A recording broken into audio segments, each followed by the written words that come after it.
Alright team, let's welcome the new big hero into the backend development after Node.js. This is Deno. Let's quickly understand what is Deno, why it came into the market, and what this dude brings for us. Deno is created by Ryan Dahl, who also developed the Node.js, and Deno is officially going to be launched on 13th May 2020. Ryan mentioned that there are some issues in Node.js which he tried overcoming in Deno.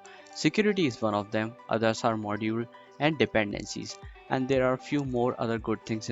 If you don't like package management, then Deno is the choice. You don't need any package manager in Deno because Deno handles it all, from packaging to bundling. Deno makes it easy to use TypeScript without the need for any config files. Generally, it is config.ts, although it is possible to write programs in plain JavaScript and execute them with Deno. Deno is a secure TypeScript runtime built on V8. Don't worry, we're gonna decode this in our next video. So Deno is built with Rust, Tokyo, it uses TypeScript and V8 engine. So Deno core is written in Rust and Node.js is written in C++. Tokyo is the event loop written in Rust. TypeScript, although we can use JavaScript in Deno as well.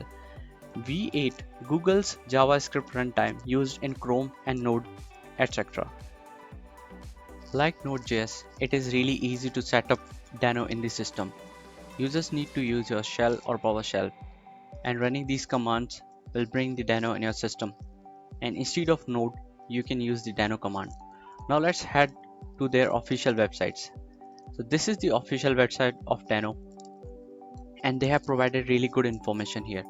So the installation instructions are here with an example and the manual in here.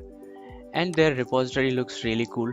They have a very good description in the readme file, and you can also see there are already 49k stars in their repository.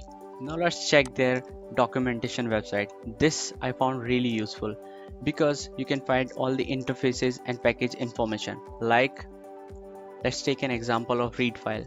So if you will check this, you can find the example written in here and you can directly utilize this in your code. I think Deno is really awesome because it brings the security and better package management. We don't need any package manager now like npm or yarn, so no local modules. Deno handles it in cache. Let's head into the next video where we will implement the CRUD operations in Deno. It is going to be pretty amazing and cool.